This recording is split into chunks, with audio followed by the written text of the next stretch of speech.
been a while. It has been a minute. But it's been a minute for you too, so that's good. We can It's experience weird breaking that back into it. It was really cool, man. Made us a bunch of filet mignons and fucking filet mignons. Yeah, we just hung out, dude.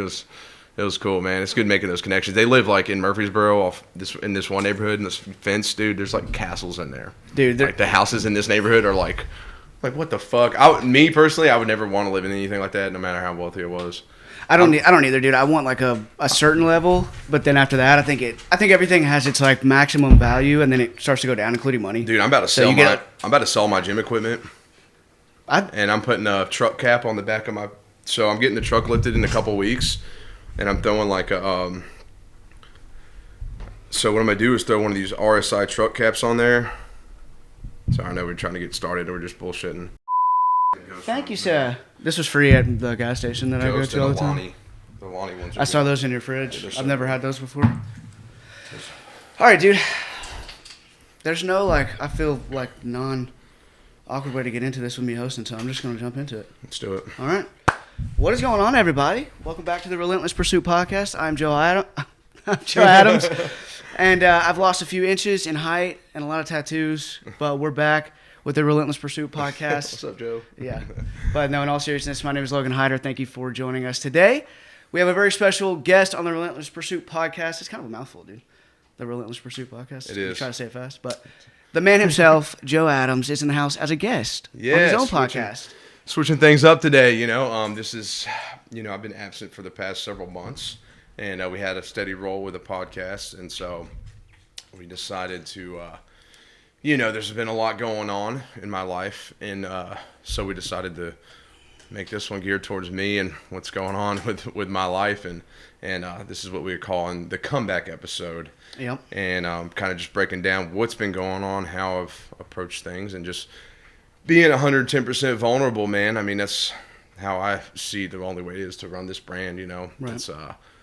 It's my story, and that's kind of what gets it going, and Yeah. and so like the way I look at it is just like cutting the wrist and letting it bleed out, and Rip the Band-Aid being off. authentic and sharing everything with everybody. So I hear you. I mean, I respect it and how you've handled what I do know about it. As I told you personally, I respect, but we haven't talked about a ton of stuff because we wanted to make sure we talked about it here. So for both of us, it's been a while. I haven't hosted a podcast in about 2 years.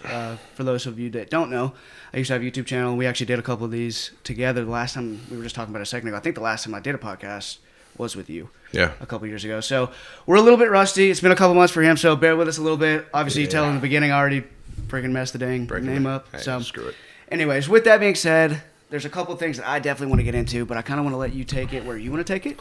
Yeah. And this is your story, so yeah, whenever you're ready, wherever you want to take it. All right, man. Well, so how do I really even begin it? So, let's see. I don't know the exact time. Like, honestly, the last few months have just been so chaotic and just like it's all kind of run together. So I'm like, was it 3 months, 4 months ago? Long story short, so I was, as most people know, I've spoken on like my relationship in the past, like that I was engaged, right? And so we had a steady roll going.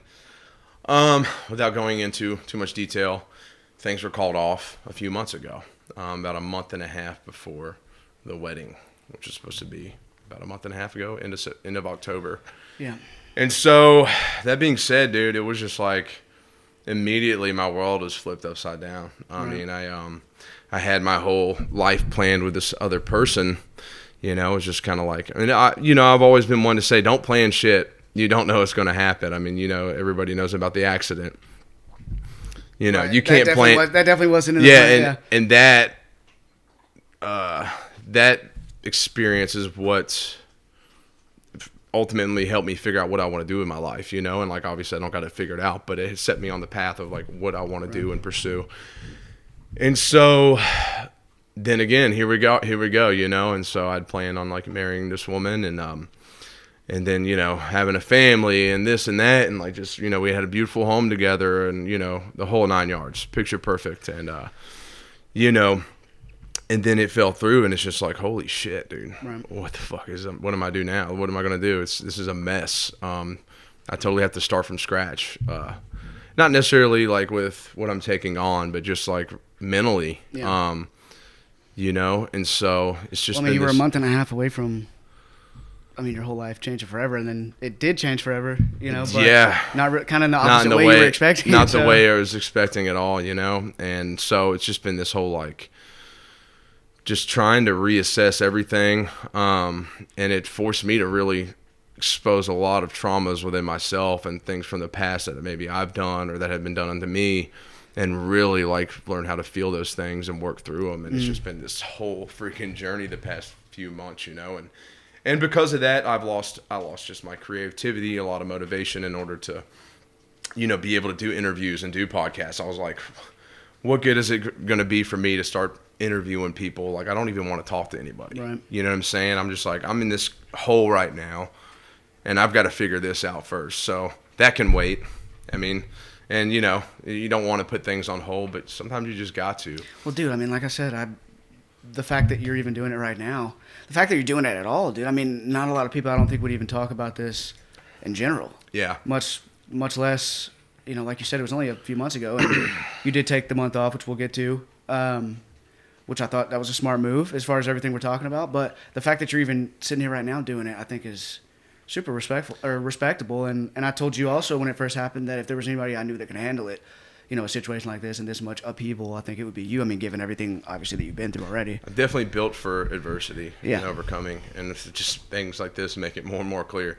Now, I will say, this whole thing has been much tougher. I've been through a lot of shit, man, and, like, I mean, like that the day of and, like, the following days, I felt like, I was like, dude, I'd rather be in ICU again after my wreck.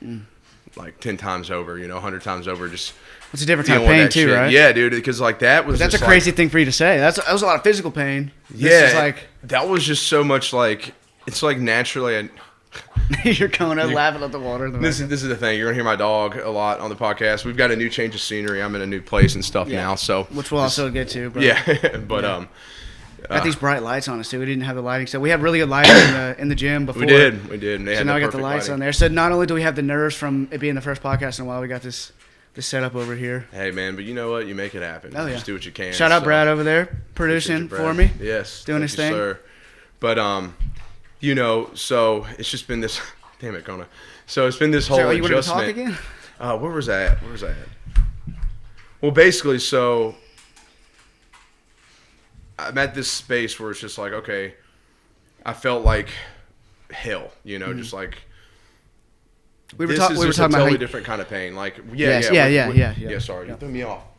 But no, with the wreck, you know, it's just like I knew what to do. I snapped into survival mode. You know what I'm saying? I was just like, hey, you know, I've got to adjust from this. I've got to like I have literally one option, and that is just to like charge forward 100 miles an hour.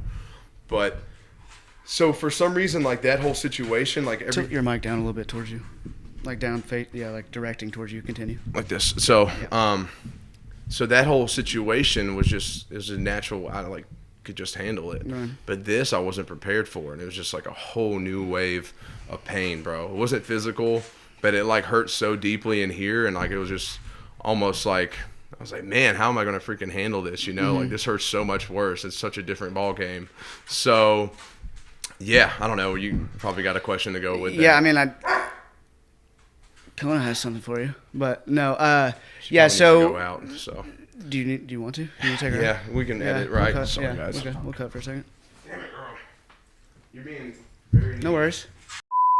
I get it, dude. When Jesse came over to do my massages and stuff in my house, yeah, my dog was freaking out. Sat right next to me, he's licking my arms and stuff. Really? Yeah, like getting in the way, full 9 yards. And she's okay as long as she doesn't do that.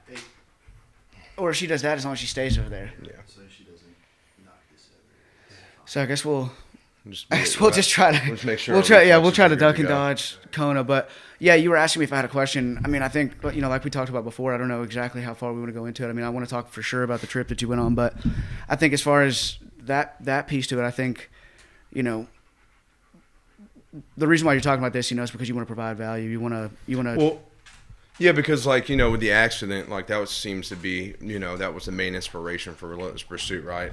And a lot of people are really moved by the accident, the comeback, and all that, but not a lot of people can relate to that. But pretty much everybody can relate to heartbreak. 100%. Does that make sense? 100%. And, you know, of course, like, of course you get the stigma of like, oh, men are supposed to talk about these things and, you know, feelings and whatnot. But like, at the end of the day, this is like real shit, you know, and it's tough. And a lot of people do go through it and they don't express how, you know, these situations make them feel. Kona. Hey, quit. Come on. Damn it, man. I know. Sorry, guys. You're totally Hey, fine. over here. Stay out of the way. Out of the way. Lay down. Come on. Yeah. Okay. Did she eat that stick already? Yeah, she did. Jesus Christ. Those are supposed to calm down. last for forever. She's just hyped up. But, So, yeah, no, I think, no, that's but so, yeah, most exactly people right. I think are it's able super relatable, yeah. Yeah, it's so relatable, you know, and so people are able to, like, you know, a lot of people go into these situations and they go through heartbreak and they get stuck in a hole for a long time, you know what I'm saying? So they just, how do you bounce back from that? And so, like, that's been, like, kind of the journey the past few months is figuring out how to overcome that and readjust, like, my whole life plan and, you know, the future I saw and, and discover a new Joe, man. That's kind of like what I'm doing. I'm kind of like rediscovering myself in a whole new way. Yeah, that's awesome, So, dude. yeah. That's awesome. Yeah. Again, going back to exactly what you were saying there, I'd love to hear kind of what you would like to say whenever it comes to the side of like men not being able to show that kind of thing, you know, normally, because like you said, that is super relatable. Everybody has been through that. Well, and especially for somebody like, you know, speaking from me on the outside, for somebody like you, right? Because for one thing, not a lot of people, you know, people that watch the podcast and that kind of thing, and obviously your friends and the people that really do know you. Yeah. But maybe from the outside, it may look like, you know, big tough guy with all the tattoos. Like, he's not going to be, you know. And so for you to be vulnerable like that, I think is really cool. And again, given who you are and the things that you stand for and strength, and, you know, it's not something that you put out that's not real. It's genuine. That is who you are, as far as, you know, standing there with the gun in your hand with the fan. You know, you are a badass in that way. But again, whenever something like this happens, it's like people may think like, oh, he's not gonna. Well, he wouldn't have to deal with that because he's not gonna hurt him. Yeah, we've you know? been taught for a long time, you know, like especially with men, like you're not supposed to show your feelings. You're supposed to bottle that in. You're supposed to be a man and just get through it and everything like that, you know, and charge forward. But you know, I look at a lot of grown ass men these days, and they're just built up with just a bunch of frustration, pent up anger because they never, you know, they never talked about these things or confronted them or anything of that nature. So, Is that a reason why you got into combat sports at all? Like that frustration that you're talking about, the kind of the anger that men typically carry if they don't have a release for it? Yeah. Is that something that helps you? Does that help you with that kind of thing? I think, you know, especially when it comes to masculinity, it's a bigger picture, you know. There's so many things to it. Like, I think true masculinity is being able to protect. It's because we got the blinds open. Fuck, man. You're becoming such a distraction. I'm going to have to put it in the garage or something, dude. So, sorry for the choppy start here. To start the podcast, everybody, I think we got Kona where she might be okay. Yeah, sorry, guys. We're going to get used to the dog situation. She's a little bit of an attention whore, So we were talking about, for one thing, the contrast between the mental pain that you experienced, you know, with what you just went through, and the spiritual pain, I'm sure, and the physical.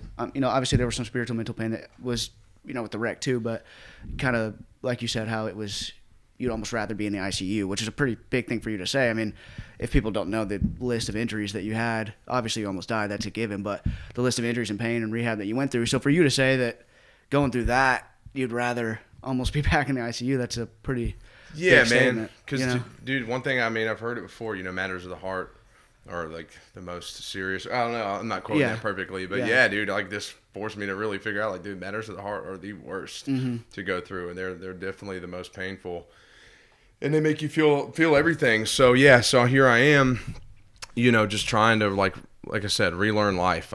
This is a whole new approach. Like I said, I've been through addiction. I've been through like some other screwed up things, you know, that I haven't touched on, you know, the accident and just everything in between. And then this was just like a whole new venture for me to try to figure out, you know? So, and that's what I was talking about. As far as men, we're kind of taught not to express things, or like, oh, it's not that big of a deal. I saw this guy has a podcast and he had posted a video of some kid that was, you know, kid was dying from something. And it was just a child, very small. And And he was like, no, your problems don't matter, you know, like this kid's about to die. And to me, it's just like, man, I feel for the kid and it's heartbreaking. But like, we're all individuals at the end of the day. We all feel things different and everybody's fucking problems matter. Yeah. You know, now if you just keep repeating the same issues over and over again and you start having the same problems, it's probably just some kind of cycle that you need to get out and figure the hell out. Right. But like, life happens, man. And things hurt in so many different ways, and you got to learn how to fucking work through it and overcome. Yeah. I mean, look at what the world went through last year. You know, yeah, with I don't COVID discredit and everything. anybody's it's like, issues. Yeah. People, I had my wreck, and people are like, "Oh, I just don't feel like telling you. Like, all I did was like break my ankle doing this," and I'm like, "That still sucks." Like, chances of people getting run over by a car and a motorcycle and surviving and going through that, it's going to be very slim. Your problem's still your problem, and it's still like, you know, you still got to overcome it in your own way. So I don't discredit anybody's, you know, problems. Well, I think that's a super important message, like especially given like what I was saying before, from maybe somebody that doesn't know you or even somebody that does know you. You're thinking, well, he went through a motorcycle crash, like this ain't gonna get him down. And it's like, dude, you know, I'm hurting, you know, and that's okay for you to say. And I think it's a really important message, again, given all the things that you do talk about and, you know, the way that you are. And so yeah. I think that's awesome. And I think kind of from there, the next thing would be, you know, so what was your journey to kind of deal with it at that point? Well, so we called things off on like a Sunday, and immediately I was just like, I was just called to go to the woods. Uh-huh. I was like, and I love nature, and I was just like, man, I need to escape. So I got everything in line over the next couple of days, and I took off to the Smokies, and I rented a cabin. And it was a little more cabin than I needed, but there wasn't a whole lot of availability. And from what I saw, I was like, man, it's like I had a hot tub, I had a fire pit. I was in the middle of the woods. I was like, this is a perfect thing. And so I went out there. I brought some wine, some Jim Beam. Mm-hmm. I brought cigarettes. I brought weed. Everything. I brought a bag of mushrooms. Yeah. And for those that don't know, like, yes, you know, and I like talking about everything on here because I believe in like healing, especially with psychedelics. I think you can they really force you to go inward. Mm-hmm. You know, nothing against like therapists or anything. Like I believe in therapy, but I think when it comes to like personally, when it comes to facing inner demons and things within yourself, you need to like do things that'll take you to the depths, you know? And so took all this stuff, man. And, just brought that out there with me, brought some food. And I spent the first couple of days just like, you know, really working, like just hanging out there, man. I'd eat by myself. I'd like cook up some steaks and just drink wine. You know, I'd cry, I'd write. I'd be up late at night talking to the gods, like in the woods, you know, and just drinking a bottle of Jim Beam, just like, you know, just trying to figure things out. I'm like, why, you know, just really trying to understand what's going on and why like life is just backhanding me. And then that Friday came around and it was like 3 or 4 p.m. And I had set up, man. I was like, all right, I got to trip hard. It was like my last night at this cabin. When did you get there? Like Tuesday or Wednesday. Okay. So, and I was there till and I stayed downtown Gatlinburg Saturday because I had a couple buddies that were in town. So I figured I'd spend the night hanging out, you know, with some company. And then I left Sunday. But anyways, so it's crazy. So there's this fire pit off in the corner, and I set up my chair, and there's a couple benches, and I just kind of like set up my station, man. I had a bunch of firewood ready just to start throwing in the fire. I was going to be there. I was like, dude, I'm going to be here for a long time. And so I had like a bottle of Jim Beam, had like a bag of mushrooms, a pack of cigarettes, like just like my whole setup, you know, a couple joints. And I'm like, all right, dude, I'm going to feel this. It's time. So I immediately, like, I don't even know I had a scale, but I threw like 6 grams of mushrooms on there, which for those of you who don't know, it's a pretty damn heavy dose. Tuesday afternoon. Yeah. And I was like, all right, we're doing this. And I just went in. I just ate them all. And I honestly, I'd never had the desire to go that far with it. You know, I've always like taken like regular doses just, you know, for the experience and just like specific certain purposes. But I was just like, at this point, dude, I was like, I don't give a fuck about anything. I was like, I don't care, man. I'm at like the bottom of just at the very bottom in my feelings, you know. And I was like, and I'm just here to feel it all. That's what I need to do. And so I didn't give a shit. And so I just said, screw it. Took them all to the dome. And dude, next thing you know, man, it was pretty crazy there for a while because it was, you know, it was only like 4 o'clock in the afternoon. This is before daylight savings, so it didn't get late till like 8 o'clock or something like that. It didn't get dark till like then. So I had several hours of daylight, and of course I'm getting all visual. I'm feeling it. I'm peaking pretty hard. And then next thing you know, I just start wandering around the woods, man. I'm like, I start really feeling it, dude. Just kind of like thinking about my situation, man. I was just like, I was out there in just like some silkies, like, you know, Ranger panty shorts with my fanny pack and like a tank top on. I like took my shoes and my socks off. I took my shirt off and like my fanny pack. So I'm just like in my shorts. Next thing you know, I'm in my underwear and I'm just like walking around the woods. I'd start thinking about my situation. I'd fall to my knees and just start crying, like just snot everywhere. Of course, I'm like touching plants, dude. I'm like over here in the woods, like playing with moss, you know. Then I go in like this emotional thing. And it's kind of funny. I tell people about this. And there was one point where I got by the fire pit and I'm just like in the fetal position, just crying. And like my mind was like, take your underwear off. And I was like, all right. So I just took my underwear off and I'm just like sprawled out on my back next to this fire, just like Free. like crying, looking at the sky. But I'm just like butt naked, dude, just doing my thing. Just there to feel it all, man. Just like I said, I didn't give a shit. I was like full exposure. I'm going all out. And my phone was getting kind of blown up.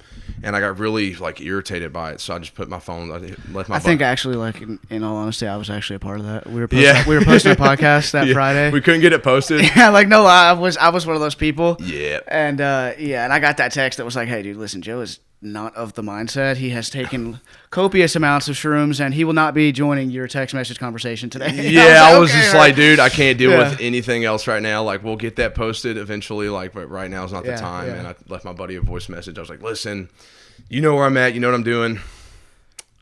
Just if anybody looking for me, just tell them I'm good. And I turned my phones on airplane mode, man, and that like so that I could get that full disconnect. And so I kind of did my thing there in the woods for a little bit. I just sat there. I was just didn't really feel much, man. I was just like feeling it all, and it was just a really hard time. But I was very like in tune with the nature too, which is cool. It was like there with me, man. Like going through this whole thing, I like really was intentional about connecting with it, and then finally started getting a little darker, and I was like, man, I feel like I need someone to talk to. It's the same day. Yeah. Still in the same day. Okay. Oh yeah. Gotcha. So I go to my chair. I'm in my station. I put my shorts back on, but I'm just still like shirtless, barefoot. I sit like Indian style in this camping chair. And I was just like staring at the fire, man. I just had this fire going. It started getting darker and darker. And I had one of my phones. I had my Bluetooth speaker playing the whole time. And there's this guy, OC in the Jupiter. It's like pagan folk music and a lot of cello stuff in there. And I had all his music just on repeat all day and all night. And it was just like, it was definitely very necessary and like the perfect music for the journey. And I set my phone up. Like kind of stood it up, and I just like set it up and pressed record. And I just sat there just like chain smoking, drinking. And dude, I've gone back and watched it, man. I just talked to my phone for like hours till like probably 1:00 in the morning, just like talking about everything. And it just really like forced me to. That's insane. And that's intense, dude. It forced me to feel everything. And I realized, I was like, dude, I haven't like felt my traumas in my life. Like I've always been in the mindset like, okay, shit happens, move forward. Screw that. And I never really confront it or feel it out. I just was like, it's like blasting through a wall. Like, screw this thing. Like it's not in my way anymore. Right. It doesn't matter. Let's push it to the side. Let's get it out of the way. And then I realized like these things are always there. Those are your shadows, man. You can't get rid of them. And they're always attached to you in some form. Is how you like acknowledge them in a sense. And so like, dude, this forced me to feel everything, bro. It was like this mountain. I remember saying this analogy. It was like, man, it's just like this mountain piles up of all these things you go through. And like this thing with Kate was just like the tip of the mountain. And it's like this avalanche just came down. Like the dominoes and like, dude, I'm fell. just in this avalanche, just tumbling, just trying to breathe and just feeling every all of trauma. It, yeah. And dude, I'll tell you what, man. Like at one time. And I was just sitting there just sobbing, man, just like with cigarettes, just like just down, just like feeling all of it. And I was like, I don't even care. Like this is the journey right now. And I knew it would be over. And so I did that for several hours, man, and just really like came to some great realizations and just like was there to feel it. And then like 1:00 in the morning, I remember sitting there and I was just like started sweating. I was like, oh my God, I'm dying. I thought it felt like I was dying for a second. I was like, oh God. And I'm just sitting there and I'm like sinking in this chair and I'm like, oh, here it is. And I was like, man, someone's going to come up here and just see this dude in like short shorts, just like with mushrooms and stuff, like all dead. Around, all around you. Yeah. And then like 10 minutes later, I was like, I'm good. And I went inside and ate a bunch of pizza rolls and key lime pie. That whole experience, like that culminated right there with you feeling like you were actually going to die. Yeah. Then you just 10 minutes later, you just pop back up. You're good. Yeah. And I went and ate made some pizza rolls and ate a key lime pie. Very nice. And passed out. Very nice. And so key lime pie, your favorite thing, I noticed. Yep, got a slice of key lime pie tattooed on my leg. Which has got, just for the record, is the most funny thing ever. That's what I told you whenever I saw it. I was like, you have all these serious, intense tattoos, all this beautiful artwork, and that means so much. I know it means a lot because it's your favorite thing, but looking down and seeing a little slice of key lime pie amongst all of these, I was like, dude, is that? A lot of people laugh at it. That's what I think it is, right? Well, I mean, the way I look at it is if like the world's burning down around me and I'm just like sitting there with a key lime pie. You're good to go. You're good to go. This ain't too bad, you know what I'm saying? That was kind of simple. That's kind of what you were doing. Yeah, you had all that happen. You sat down with a little thing of key lime pie. So yeah, man, that's crazy, dude. Yeah, dude. And I didn't know obviously any of that because, like I said earlier, we kept a lot of this for the podcast. So I'm learning about a lot of this at the same time as you. I mean, it's the same time as you. Yeah. And that's nuts, dude. That's yeah, crazy. and the lesson behind that is just like, and I'm not telling everybody just like you go through stuff and just like go to the woods and just eat a ton of mushrooms and dive deep. Like, I just felt a calling to do something. You know, I just pay attention to stuff like that, and I was just kind of like, this is a calling to do that. Well, this is what's going to help me, and so, and the ultimate thing, what I'm trying to relay is just like, don't be afraid to feel your pain. Right. Don't be afraid to feel what you're going through. Don't push it aside because it's going to arise in the future. Once you're going through stuff, feel it out. Mm-hmm. Feel that pain and get it out of you, and then move forward. Well, I think, again, like I said earlier about the fact that you're even doing this right now, I mean, you tell that story and it's like, you know, I don't expect any less of you. Like I said earlier, that's kind of what I thought you were doing, just going out there and facing it, you know? Yep. And a lot of people don't do that. And even you yourself, you could have made a different choice. And then 6 months from now, maybe you come to this realization because it took you that long to get to it instead of just going away right immediately and, you know, attacking it. And then maybe RP, you know, isn't around anymore or something because you took the time, you know, because you didn't go for it as soon as you felt that calling. You didn't address it. As soon as you felt that pain, you didn't address it. So it's like, I'm sure that was a really rough experience, but as you know, that was exactly what you need. And a lot of people don't do that. A lot of people don't feel the pain, release the pain, those kind of things. It's like not the same thing, but it reminds me of something whenever I was growing up, a dog that I had growing up passed. It was really my dad's dog. My dad was like super connected to him, and I had divorced parents, and like whenever I wasn't there, the dog was there, like that kind of thing. So they had a really special connection. And whenever he passed, he just always taught me from that you have to do exactly what you're talking about, because he sat there with the dog till the last second, you know.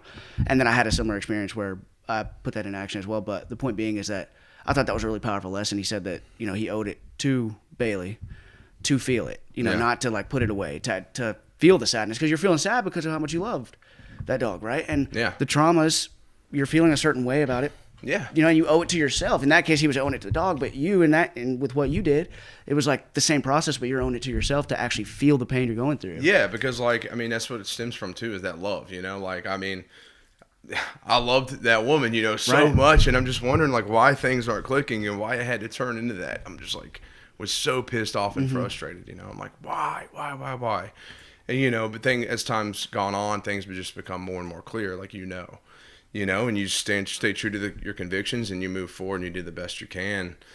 And well, I hope you're proud of yourself for tackling it that way. Seriously, I mean, I've told you a few times. I'm not saying this for the camera. I've said it to you off camera, but I really do hope you are. I mean, it's, you know, it takes a lot of courage, you know. It just reminds me of this Latin phrase I heard recently, amor fati. I'm gonna get it tattooed on me. I think I'm saying it right. That's love of fate, right? Love of one's fate, and it's just being willing to accept everything is, even the worst of it is good, or at the very least necessary. So there's beauty in it. Yes, but and it's such a powerful mindset, because if you start looking at everything like, that's bad, this sucks, that was such a bad thing that happened to me, that just manifests in your energy, right? 100%. And so like, and then you'll attract more of that, right? Yeah, and in being able to at least willingly look at situations like, man, but that was necessary that's it's such a game changer. You know what I'm saying? Whenever I was over here a couple weeks ago, I was talking about Jordan Peterson, and we were talking about that. That's one of his big premises. Some of his stuff popped up recently, like right after you said that too. I was listening to him. I was like, man, this dude's legit. Yeah, dude, he is legit. But that's one of the big things that I pull from him is exactly what you said. Like, a lot of his book is difficult to read. 12 Rules for Life is the big famous one. He also has a sequel to that now, but it's kind of hard to read because it can be depressing at times, dude. And because he talks about how much suffering there is, and he studies Nazi Germany and Soviet Russia, and basically puts forth the idea that like you need to understand that you could be that person given the right set of circumstances, and basically that you're capable of really, really horrific things that you don't think that maybe you are capable of, but. And similarly, life is capable of handing down a lot of suffering, as you know, physical suffering, mental suffering, all those kind of things. But where I think that his message is really awesome is that he kind of rounds it out by saying that it's only balanced out by the amount of beauty and joy that there is. Yeah. Right? So he establishes that life is suffering, which a lot of people, negative people agree with that, positive people, you say that's, life, there's a lot of suffering in life, but... Suffering's good, though. That's what I'm saying. Suffering forces growth. He shows the balance of that, dude. I say that all the time, but the problem is a lot of people just get comfortable. That's why I got the shirt that says "Comfort is a slow death," because you're just slowly dying, and you don't grow when you're comfortable. Mm-hmm. But a lot of people don't want to go through suffering, even though they know they need to. Like they have a calling to maybe change their relationship, or do this, or do that, or take on this professional avenue, whatever the case is. They're like, damn, but I just don't want to suffer through that, even though that suffering is going to be like. It's going to be like a boxing match. You're going to get in there and get hit quite a few times, but it's going to be over. But that's so much quicker, and then just settling for the rest of your life and everything, and just being comfortable and not willing to do that. And when you do suffer, you come out on the other end, and you just grow, and you grow and grow. It's just like peaks and valleys, man. I talk about it, like I've been in a valley, dude. This has been a valley. I've been past few years since my wreck, it's just been this steady, charging up this mountain.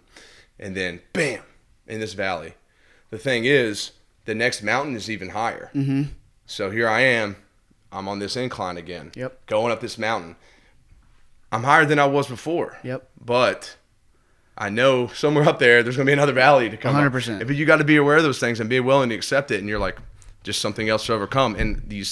But being willing to suffer and go through things is only going to make you stronger, and you're going to be able to confront those valleys even better. And you'll be able to get through them, much smoother. 100,000%, dude. And this is just what I'm thinking about as you're saying that with Jordan Peterson again. But the first thing, I think the first rule in the book, I'm pretty sure it's the first rule. If it's not the first, it's the second, is stand up straight with your shoulders back. Mm-hmm. And the premise is that you're doing that, it's good body language and et cetera for confidence and that kind of thing. But it's also to signal essentially to the universe that you are voluntarily taking on the suffering of the world. There's going to be valleys, and you're accepting it. And his point is that whenever you make that choice for yourself versus acting like when something bad happens, like being basically surprised by it and being really down by it, it's like, well, yeah, bad things are going to happen. Yeah. And if you accept that, and you confront it voluntarily, it takes a lot of the sting out because you're choosing to handle it that way. Yep. So exactly what you're talking about. So I believe in that 100%. And the other idea I was talking about from Peterson about the balance there, suffering and beauty, suffering and growth, suffering and joy, that kind of thing, right? Your situation that we're talking about when you went to Gatlinburg is a perfect little encapsulation of that, because you suffered a shit ton for a couple days, and how much growth over that, and obviously there was another month after that and that kind of thing, but immense suffering in this time for you has also led to immense growth. So that's a perfect example. Yeah. And you're right 110%. And like I said, it's just that willingness to do it. So, and there was something I was going to touch on that went along perfectly with what you were saying. Damn it, man. I hate when that happens. Brain fog. We were talking about taking the suffering of the world voluntarily. Taking it voluntarily. So that you can handle the peaks and valleys better. It'll circle back around. Okay.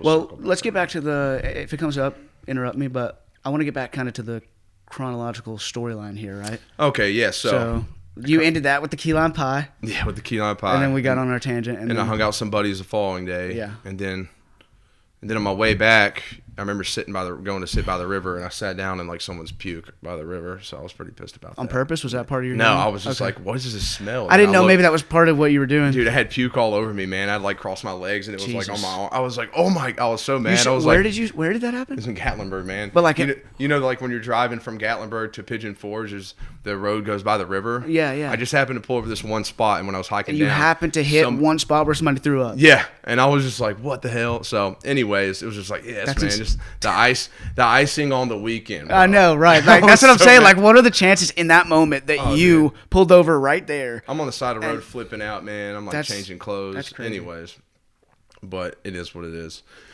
So, yeah, I get back, and then it was just like, all right, I'm ready to charge forward. And, man, honestly, dude, that was kind of the worst idea because I was like, all right, I need to find a place. I need to do this and that. And, I love my parents to death, but a 31-year-old man, here I am, like, I'm staying with them at this point because she's at the house. And, like, of course, my mom loves having me there. She's like, oh, my God, I could get used to this. And I'm like, don't. I love you to death. Yeah, right. But Yeah, 100%. I need some space, man. And so I get back. And, like, that Monday, I'd always had this calling to play the cello. And so, like, I was like, just... You might be able to see that over your shoulder in that. Yeah, I don't my know cello in the back viewfinder here. if you can see it, but But, yeah, it's in the camera. It's in the lens, actually. So cool. But... one thing I realized is like, man, I need to start really listening to my heart. I need to let my intuition guide me. Because I know for years and years, a lot of people are afraid to listen to their heart because your heart's going to guide you down some hard paths.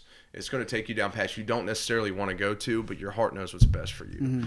And that's one thing I've really started to understand and really started to get in tune with. And so a lot of people let this take over their heart.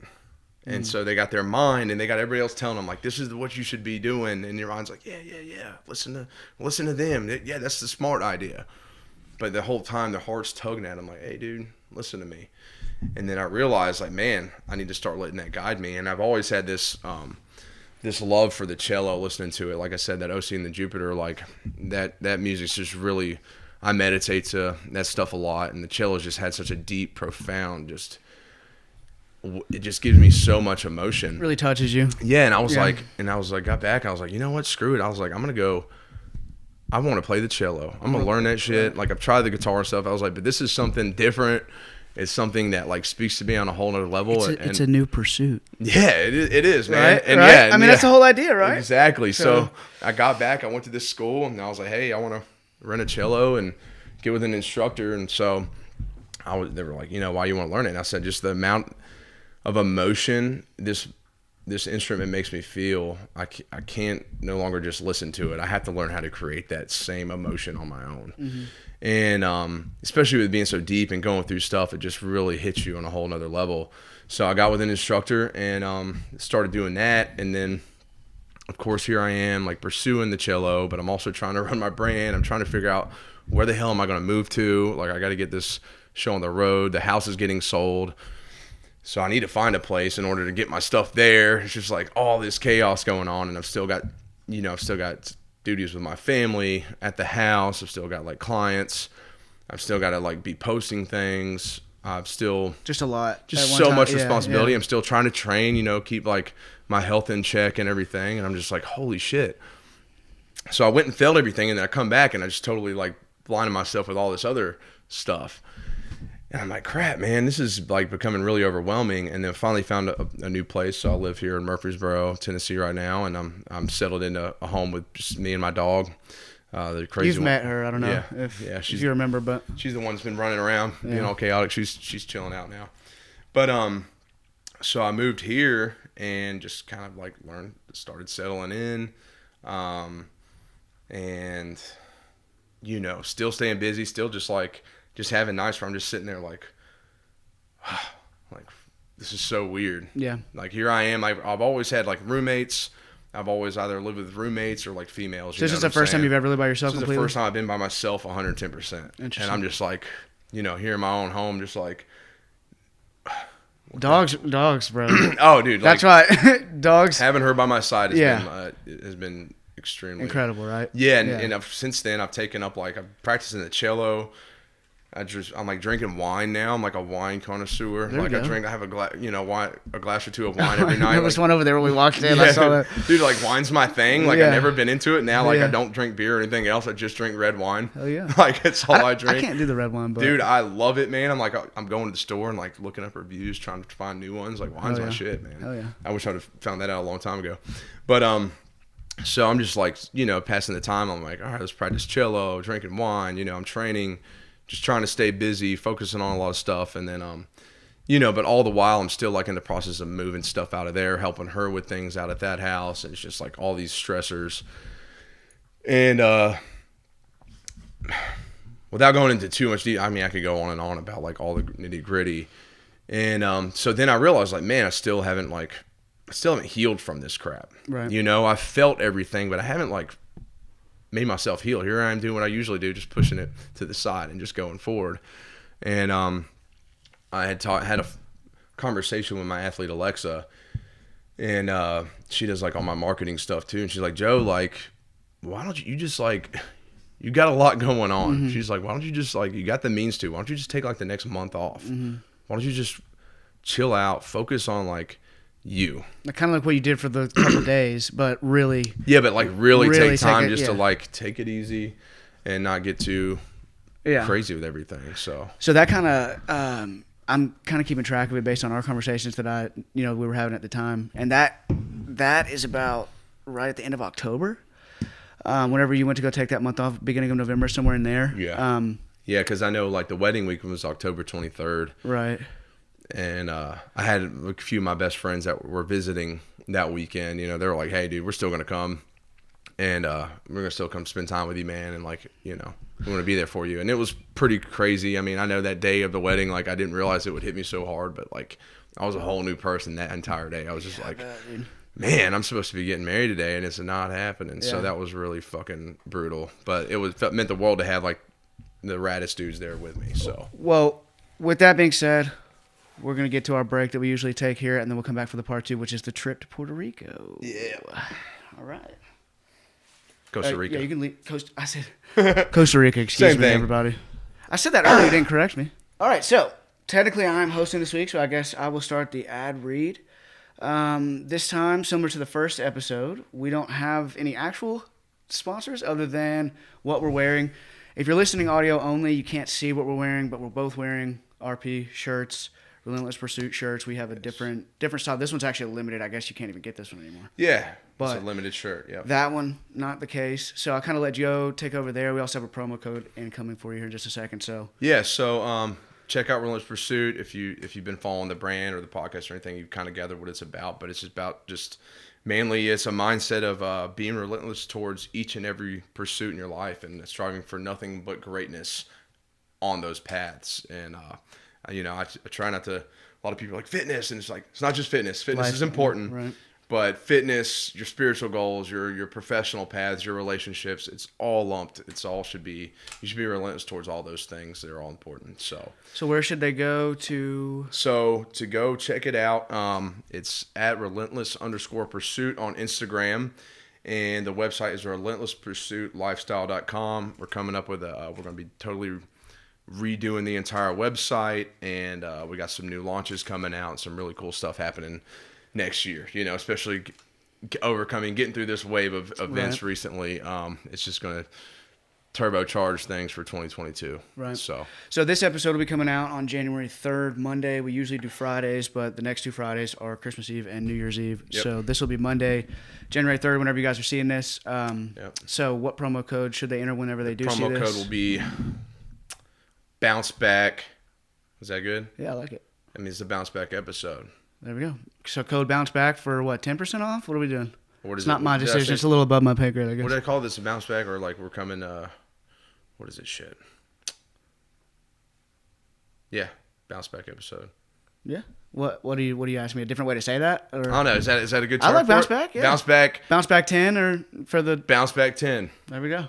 Bounce Back 10. We'll do Bounce Back 15. There we go. Yeah, there we go. Step it up. There we go. And usually that would run for 48 hours on a Friday. Yeah. So we still running 48 hours since it's coming out on Monday? We'll make it that whole week. the 3rd through. I'm just out here negotiating for y'all, for real. We'll do the whole week because I need to get some stuff out there, and we've been slow on releases. Now there's also, you got to take into account the apparel's been a pain. Just getting things you want to get is just ridiculous supply chain stuff. Everybody knows what's going on in the world, so. And this coincides too. You said you have a drop on the 1st, right? Yes. So new drop will be out 2 days before this episode. So go get you some new Relentless Pursuit gear. You get 15% off. We'll make it the 31st because that'll be a Friday. So yeah, it'll be New Year's Eve. We'll be dropping everything, the new stuff. Oh, that's when you're dropping it. Okay, Yeah. gotcha. Yeah. So there you go, and that is it. I suppose. I guess we'll get back to the program now. Yeah. Hell yeah, let's do it. So I misspoke a little bit at the end of that segment. It is not Puerto Rico. No, Costa Rica. Yeah, I went to Don't know why I Costa said Rica. that. Yeah, so right after Alexa had told me to take a break, I was like, you know what? She's right. I just need to like step back from everything and just focus on myself. Take the next month just to like get my routine back in order, focus on like building practices that are productive in my life, you know, like especially when it comes to like my meditation and ritualistic stuff and my training and my diet, getting like my meal prep back in order.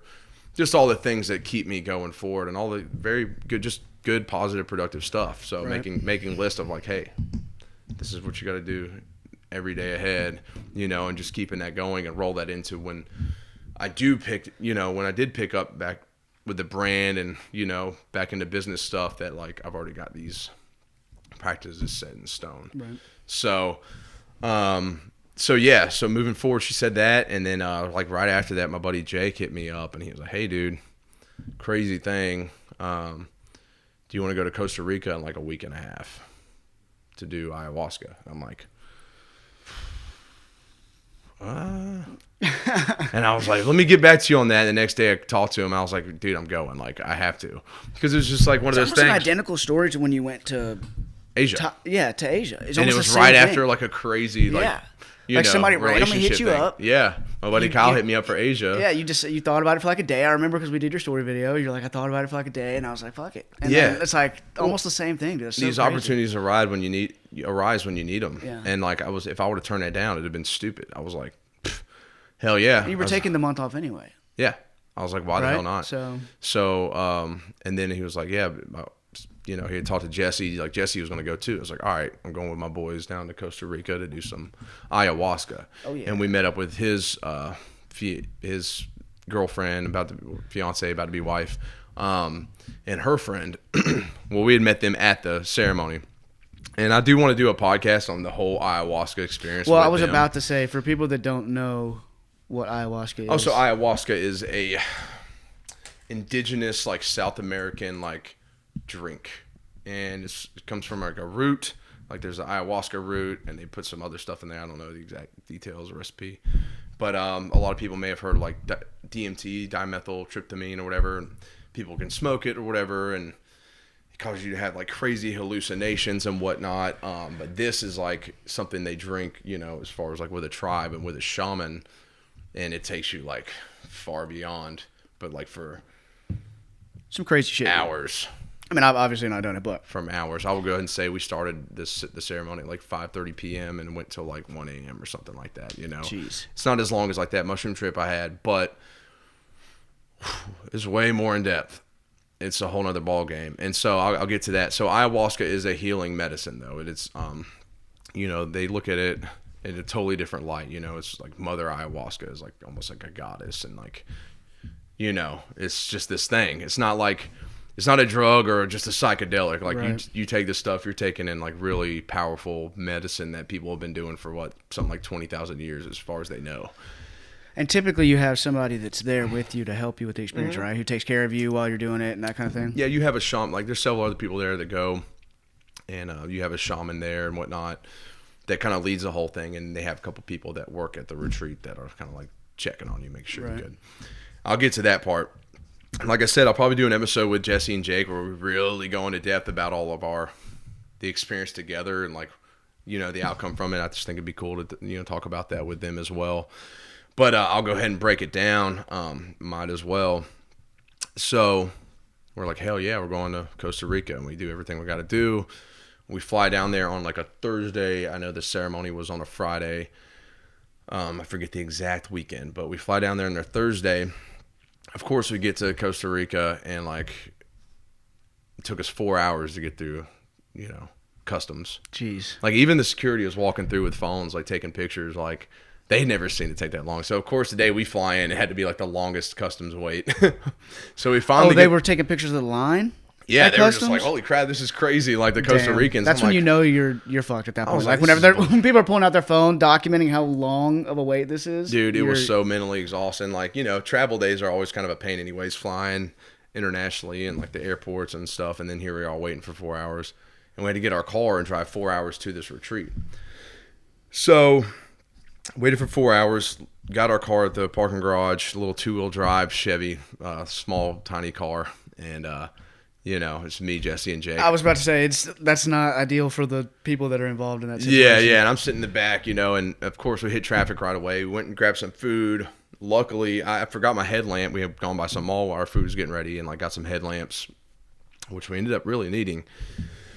So we finally start heading towards this retreat. It's already dark. It's rainy. Of course, the weather sucks. And I remember I just had like my neck pillow on, sunglasses, headphones, and I remember like looking up and I just see my boy Jake driving. He's just like driving through these mountain roads. It's like the fog is thick as it gets, and he's just like, I just see this wet road, and I'm like, oh, okay. I'm just gonna try to ignore this and sleep through this whole trip. And next thing you know, it just gets crazy, dude, and we're on some dirt road. And we start going down this dirt road, and it's just like, it's sketchy as hell. We're in this tiny car and we're going straight down this mountain, right? And like we're in the middle of nowhere. And we haven't seen anybody else in sight for hours. Right. And it's to the point where like the brakes are starting to smoke. Jake's like having to utilize the e-brake in order just to like get us down safely. And I'm just in the back like, dude, I don't like being a passenger in the car from here to the gas station. Dude, I always drive everywhere. So this is the first time like I'm not in control of the freaking wheel, and I'm like, oh my God, you know, but then again, I didn't want to have to drive in that shit either. You probably won't ever be a passenger ever again after that. No, I ended up driving like on the way back the next You're like, bro, couple listen, days later. you gotta go in the back. Yeah. I will not make it through this again. Yeah. So, you know, but I trusted him. Jake, he used to like race cars and stuff like that. Like that's good. He's definitely pretty intense with it, but like I knew he knew what he was doing. Yeah. And so I remember we pulled over at one point. It's just like this mist, and it's just wet, and like it's all rocky and muddy, and we're just like, oh man, well we got to keep going.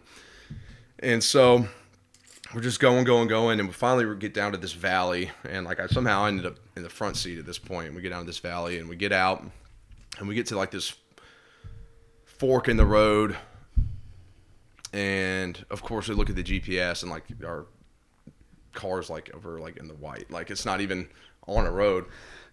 So we're like, great, you know, we don't know where we are, so we're like walking down these different roads just to see what looks like it's drivable or like we should be going down. Oh, you're scouting out the roads to see which. Yeah, at this point you're still in the car. Yeah, right. Well, yeah, we're outside of it, like we're walking. Jake's on the phone with the retreat, and they're like, yeah, you're not supposed to be on any dirt roads, and we're like, great. Well, we're on a dirt road. We've been on one for hours now. Oh my God. And or at least an hour or so. So we get in there and we're like, all right, let's go this way. So we start going. Well, then we start going back up this mountain, and we start working our way up. We're like, all right, yeah, we can see ourselves in the GPS. We're like, okay, we need to get to Highway 2. There's Highway 2. Like, we're going that way. We're on the right path. So things start looking up. We're like getting to the highway, and we're probably like 7 kilometers, 8 kilometers from it, 10, something in that range from the highway. So it's not too far, but like this hill, it starts going steep, and like this little car doesn't have much power. And there's also how many combined pounds in that little car? Yeah, going up the mountain. I mean, dude, what, 500, 600 pounds? I mean, probably you guys are you all over 200? I guess it had to be, right? Jake's probably like right at it, right below it. So that's about 600 pounds of muscle in a filet mignon. In this tiny car. That tiny car going up a mountain in Costa Rica. And all our luggage, yeah. So we're going up this mountain. We're in Costa Rica, like I said. And, like, we start coming up on these crazy just, like, rivets and shit in the road, man. Like, you know, you're like, all right, we probably need, like, a Jeep or something like that. Yeah. And Jake's just like, dude, I just got to power through it. And we're like, yeah, like, just punch it. So he just, like, floors it through these things. We're getting through. It's like, you just hear shit scraping on the bottom. It's just like, oh my God, dude. It feels like we're never going to get all the way up to the top. And we had the windows down. All of a sudden, you just hear, psh, freaking tire, man. I get out, the passenger side, the front tire is just like going flat as hell. We're like, damn it, man. And it's like, all right, well, the tire's still on there. We need to get through this. Like, we just got to keep going. Is it dark at this point already? Yeah, it's dark as hell. It's midnight. Oh, yeah, because it took so long from customs and getting out there. Yeah, Right. yeah. So it's midnight. It's dark as hell. Like I said, not a human body in sight. Nothing. It's like so freaking remote. And so you got Jesse and I like pushing the car. We get on like a crazy spot in the road, and like we're keeping the weight out and we're pushing it at the same time he's punching it just to get over these crazy spots. And the tire's still on there, so we do that for probably 10, 20 minutes. And then we just get to this section that's like impossible, man. Like there's no way. Mm-hmm. And we park and we're just like, what do we do? You know, Jake walks back a little bit and we're just kind of assessing the whole thing. And I'm just sitting there thinking like, damn it, man. And he gets back up and I'm like, dude, these turning around's not going to do anything. We're running out of gas too. How far away were you, do you think, from where you were going at that point? I mean, from the highway, it's probably like an hour. Drive? Yeah. So, but we still had like 7 kilometers to get up this hill, which is probably like 4 miles or something like Well, yeah, that. that's what I was wondering is like when you're assessing the situation. Yeah, so I remember the GPS saying kilometers, but like, yeah, so I'm American, so we'll stick with the miles. So we probably had like 4 miles left, or 3 or 4 miles. And so we're just like, screw it. And I'm just like, listen, guys, let's just grab our shit and just truck it. We'll figure the car out. Right. But we're kind of at a situation where we just need to get the hell out of here. So, dude, we just abandon the car. We leave it and we just grab all our gear and we just start trucking up this mountain. And it's so funny. I had internet, so I remember Googling like wildlife, and the first thing that pops up is like jaguars, and I'm like, solid. Of course, there's fucking jaguars Solid out animal. here. And I'm like, it's probably not.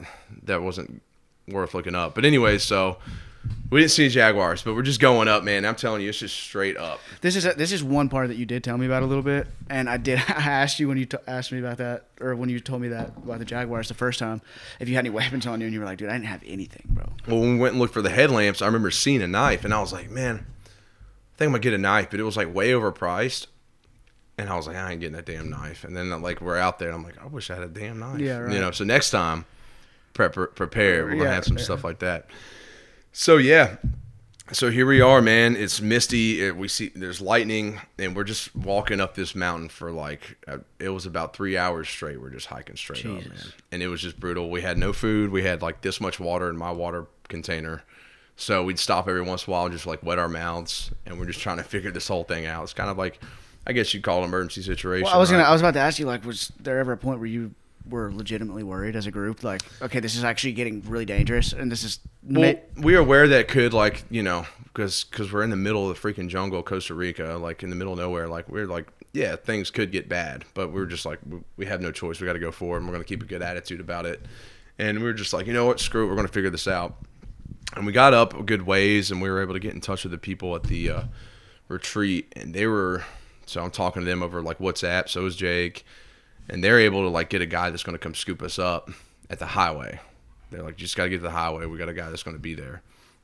And dude, we're just trucking along. Finally, we get to the last couple hundred meters, and I remember just like looking up and seeing flashers, and there's a dude up there, and it's just like, oh my god, yeah, yes. And we get up to him, and we're just dead. We're sweating our asses off. We just plop into this van. you're like, thank God for a car. Oh man, it was such a game changer. And so he ends up bringing us to the retreat, and we got there at like 4 o'clock in the morning, man.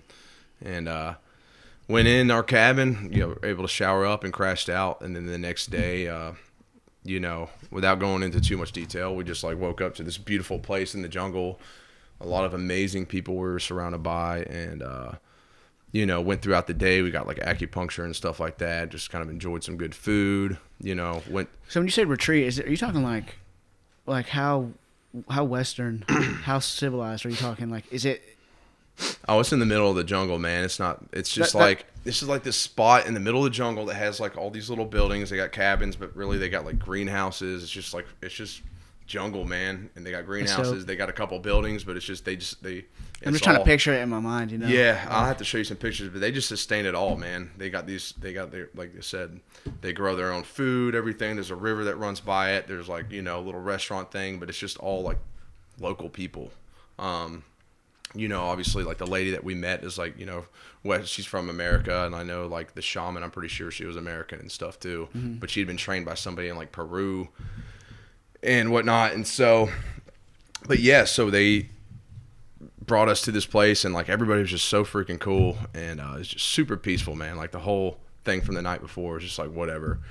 And she said they were gonna, like, some locals were gonna try to go get the car and like figure it out. And I know later that day she came up, she was like, hey, a couple of them brought some dirt bikes down there. They ended up bringing a tractor down there and pulling it out and fixing the entire thing. Damn. Yeah. They wanted like $150. I was like, well, here's 300. Like, yeah, like, that's nothing, y'all. Right. Like, yeah. So, and it's funny because the next day we left after the ceremony, and the car was just sitting there, brand new tire on it, full of gas. I was just like, hell yeah. Like, that's this awesome. it's crazy how this worked out. And so, and the thing is, looking back on the whole, like, breaking down in the jungle, like, I'm glad that happened, man. Well, it just added to the journey, man. It made it so much. It made it the journey that it was. So, it's like, I don't know. If, like, it was what an awesome story that is. Yeah. Right? It was like Frodo and shit on the way to Mordor, man. It was like, it wasn't going to be easy. It was some like pretty chaotic stuff, but it happened, and it just enhanced the entire experience. That's awesome. It's very good because it worked out well. Yeah, it did. It did, and it will. You just got to keep that right mindset. So you were there, and I know you said you wanted to kind of do an episode with Jesse and Jake and talk about the whole experience. But is there anything you want to share about that? Well, I will say, like, that was the whole point of why you went, right? So I want to hear a little bit about it. Yeah. So going into ayahuasca, man. Long story short, I took like 3 drinks of this stuff. After the second one, I started seeing there was like a little light in the middle of the room that had like a covering over it, and I was staring at it, and like this little crab would come out from under it, but he was like a ball of light, and he had little legs and glasses on, and he would come out and like look at me, and then he'd go, like, when I acknowledge him, he'd like hide back under. So like for like a while, I'm just like staring at this little crab guy, and he'd come out, and I'd like wave him to me, and he'd be like, nope. He'd just go back under there. Anyways, long story short, I took another drink, and then I started like purging, like, and we'll break down all that. That's just like, you throw up, right? You your body can't handle like violent pukes, man. You got like a bowl, and like you got people checking on you and stuff. But I started purging, man, and I'm just like having this experience, and next thing you know, just like the shaman singing, somebody else is doing some music, and next thing you know, like things just like got dark, man. Like I started just getting like these really dark visuals, man. Like my whole vision was like graph paper. It was like graph lines, and I was just seeing like the wildest shit, dude. I'd close my eyes, and like just the things that were going through my head were so like jacked up and horrific. I was just like, what in the world is happening, man? And so I'm working through this whole like just like scary thing, and I'm like, but I'm telling myself, I'm like, well, it's going to be over eventually, but this freaking sucks. And I'll never forget like looking at the shaman, and her head like stretched out, and then her eyes did this. And they were like doing this thing, and they like looked at me, and I was just like, "Oh boy!" And I was just like, "I don't want that." And, what? And like, dude, just like that was like just the peak of it, not the peak of it, but that was just like a pretty crazy visual I had just looking at her and seeing that, and like there was like lasers flying by, dude. People were shooting lasers. It was weird, and anyways, but. Yeah, everything was just really jacked up. So I was like, I got to go outside. So I went outside. My friend, she checked on me. It was like scratching my back and stuff. And I remember purging, and I had this crazy purge where like I'm puking. And you ever see like a movie, you see like in horror movies, like someone's face pressing through like some plastic or something like that. They're like screaming, they're like trapped. Like Han Solo? Yes. So it was like my face coming out of the ground doing that. And so like I'm just like purging violently, dude. This is my last purge. I'm just like, ugh. And it's just like my face is like pressing through up at me as I'm puking at it. So it was like this extremely painful purge while like my face is like, ugh. And I'm just like, what is happening? And so that happened. And then next thing you know, like we're like laying down looking at the stars. Like some other people came out. We're out there for a while, and I'm just like, oh, nature, stars. And I'm still having some stomach problems. I'm still like working through. Like, why has things been so dark? Like, in my head, just things are still kind of fucked up. And, dude, I went inside. We ended up getting brought inside, and, like, they had an opportunity for other people to play their own music. And we'll go into more detail about that. But then people started doing their own music. And then I'm just laying there, man. I got, like, my blankets on, dude. I'm just, like, Indian style, just chilling, just, like, just like a little kid. And as people are doing their music, man, there was just so much happiness, man. And then I started, like, things just flipped, dude. Like, I started just coming into, like, all these revelations, like, so much understanding of everything. I realized that, like, the reason things look so dark and stuff and, like, were so evil is because, like, things I was holding within myself was forcing me to self-project onto everything externally. Mm-hmm. And it just seemed that way to me. Right. Which in reality it wasn't.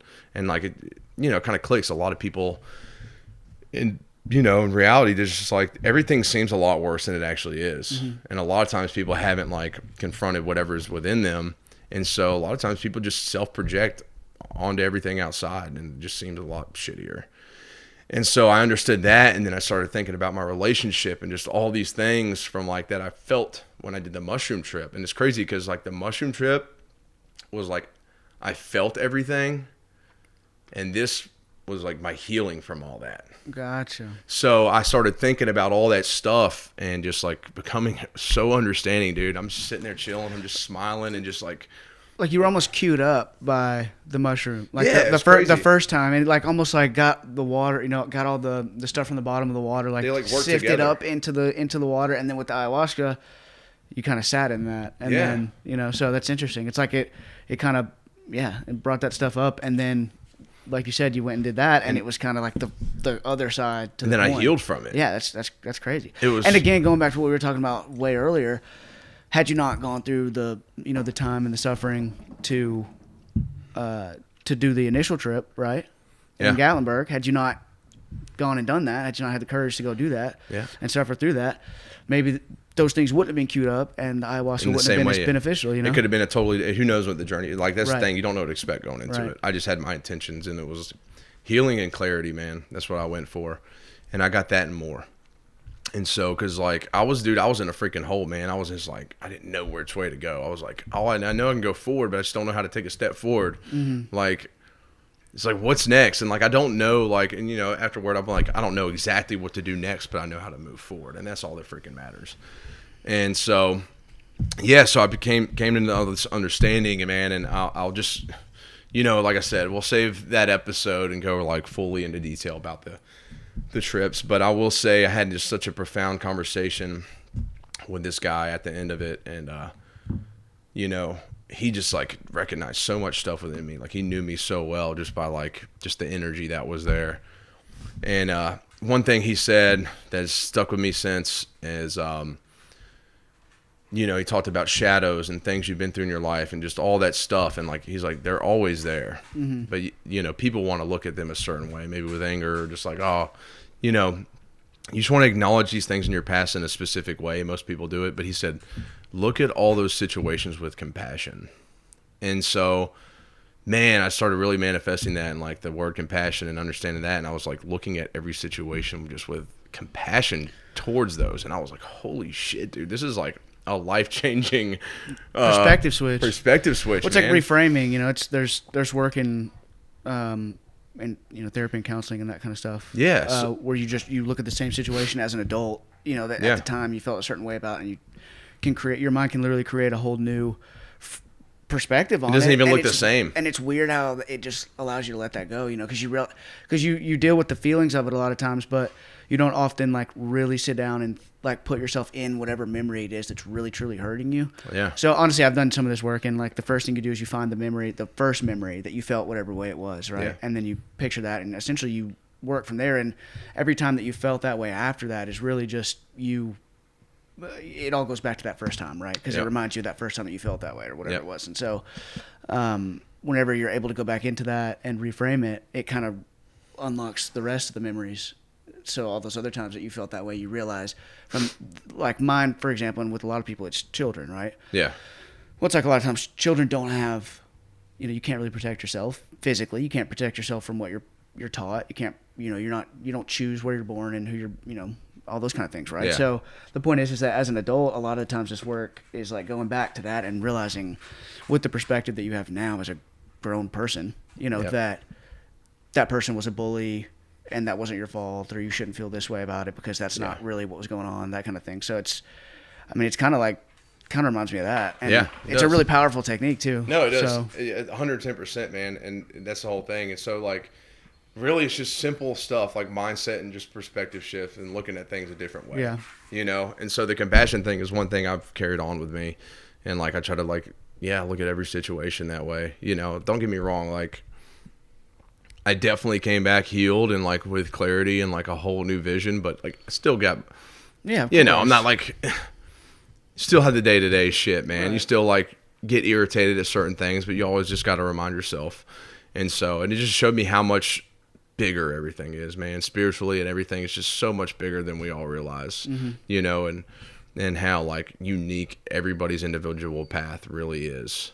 Right. And we all have the potential for it to be one of a kind, you know what I'm saying? So break away from the, you know, I don't know, I'm big about breaking away from molds and stigmas and ways things should be in life, because it's all, a lot of it's just kind of fabricated BS. But anyway, so without going too crazy into all that, no, you're good. It's something we could share eventually. But yeah, so Where are we at on time, Brad?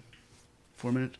Let's go ahead and take one more break, and then we'll wrap up, if that's cool with you. yeah, Because that's a good stopping place, I think. So we'll be right back. Well, you were talking about the ayahuasca, so we can finish up there, and then essentially where I would love for you to take is kind of, you know, we've talked about what's happened, kind of how you've healed from it, suffered through it, this kind of thing, right? And so the next step, hopefully, and I would think, would be, you know, from there, moving forward. Right. Well, yeah, and you know, so long story short, I went through that whole journey that night, and I woke up the next day, man. I remember getting in the shower, dude. I burst out into tears. I just was like, man, I feel next day. Yeah, I was just like, dude, I feel so at peace, like, and just feeling that peacefulness. I was just like, I just let it out, man. And so, Tears of joy. yeah, it was tears of joy. It was just tears of relief. You know what I'm saying? And so it was just a really like great feeling. And so, you know, long story short, yeah, we left and they had the car ready and we headed back and stayed in what's this main city? San Jose, the following night, and then flew back, man. And then got life back going, and I just kind of finished out the month, just taking the month off, staying on my stuff, and then this month has started, and you know, we literally just got some more apparel in, so getting a new launch ready. That's what the doorbell was. Yeah, and I just got like, so December is just like, all right, Yeah. balls to the wall, let's get this. And so It's kind of good timing from that perspective too, because you got a new year coming up, yeah, which is always a good time to. you know, it's perfect timing. So it gives like December just to really get things back in order and get some things prepared, and then like as soon as this new year starts, man, it's just, you know, guns blazing. Right. So I'm stoked as hell for it, and I've got like the best people, the best team, the best people, the best support, and we're just going to do some big things. And it sucks because it feels like things have been lagging with it all, but you know,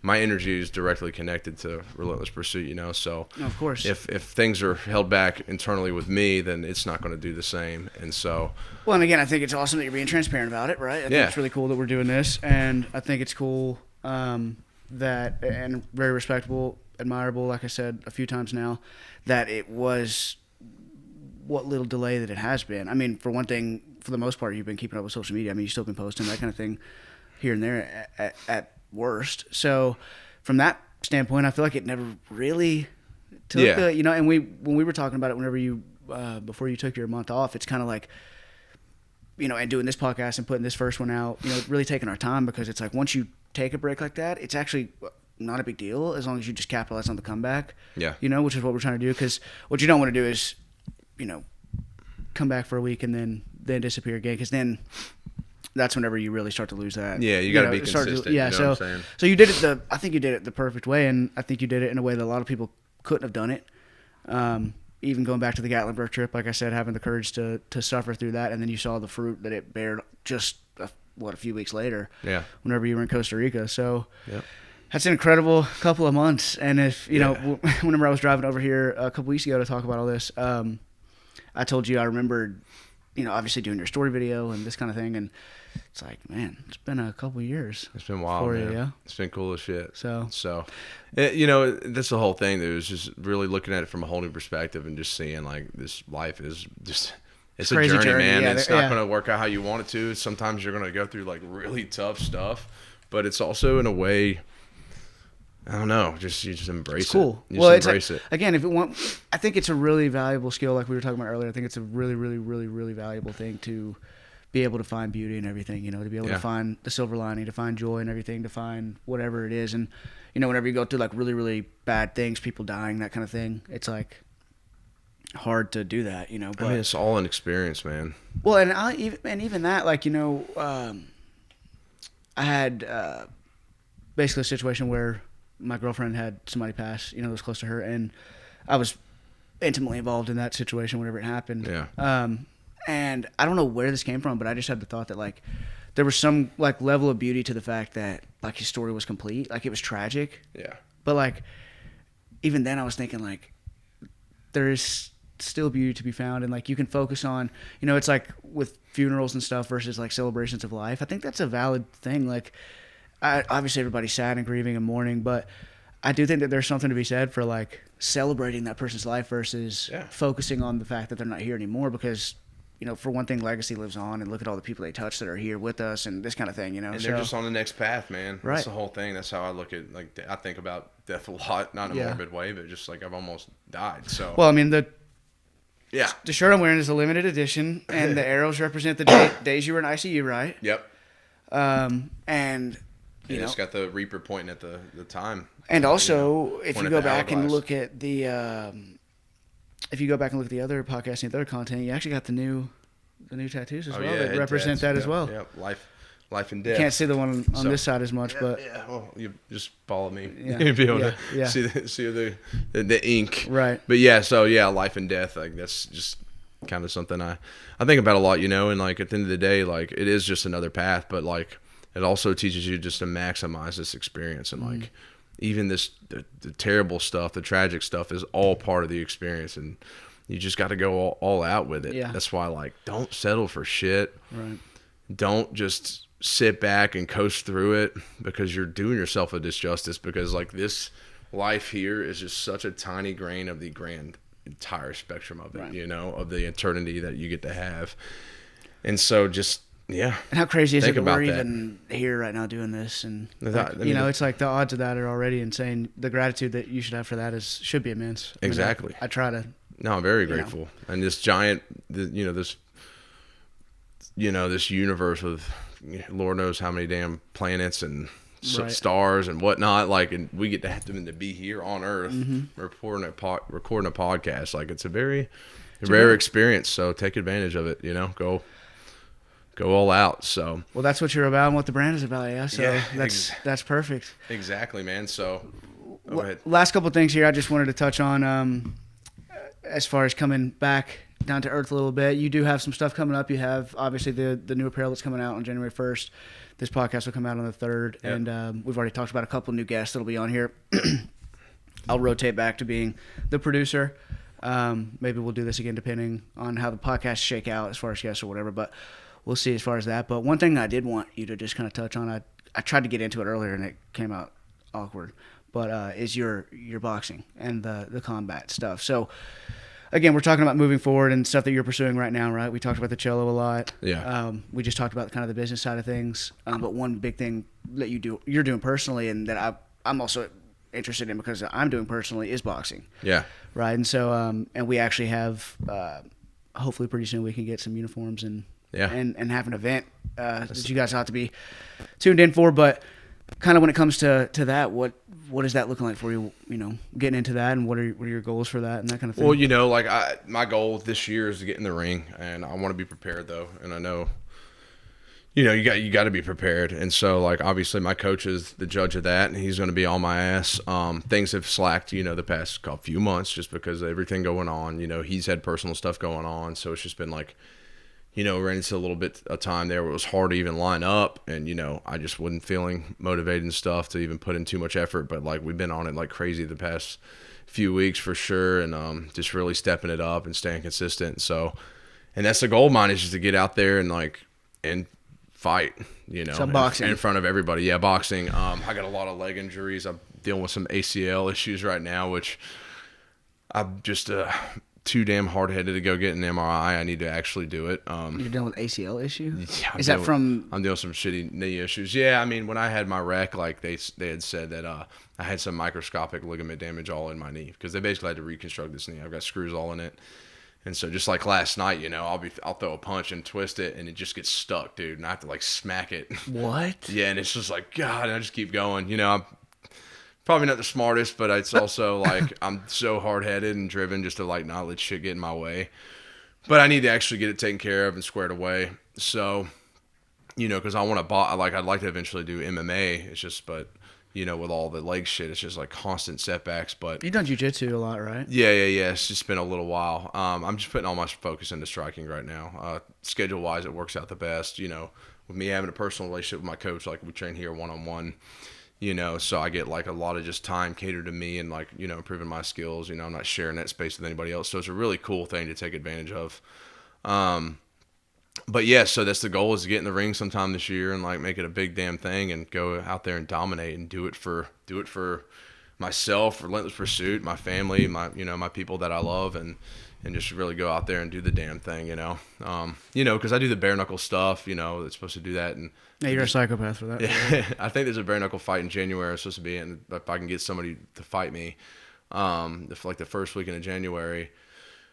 So I'm supposed to be doing that again then. And, you know, and I like that, but you know, even then you're just in front of like your peers, your brothers and stuff, and you're like small groups. So some whole new ball game when you get out there in front of like all your people that are coming to buy tickets and support, especially if you got like a following event or anything, like you got everybody coming to like cheer for you. It's like, holy shit, now I got to like really, I got to put it on display and I can't go down, baby. You know what I'm saying? So yeah, well, that's hopefully we get that event together, but that's kind of the idea of that, right? Is between me and you and Tyler and everybody that could possibly be involved in that. We get involved, to be like good, get on it. So kids have a lot of people. Some cool things ahead, and like you said, the new release, got some awesome like summer release ideas, just some really fun stuff that like I didn't take on prior, just due to like opposing opinions and whatnot. But now I'm just like, screw it, man. I just don't even care. Like I'm gonna do it. I'm do it like. Yep. Do it excites me and just charge for it and like gonna have fun with it, man.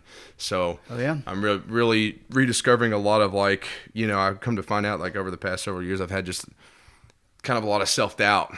And so like I'm really just kind of saying fuck it all, you know, like not necessarily in a reckless way, but I don't. You're focused on you and your shit and like not. Just gonna do my thing with it all, you know, and like and have fun and enjoy it, and I think.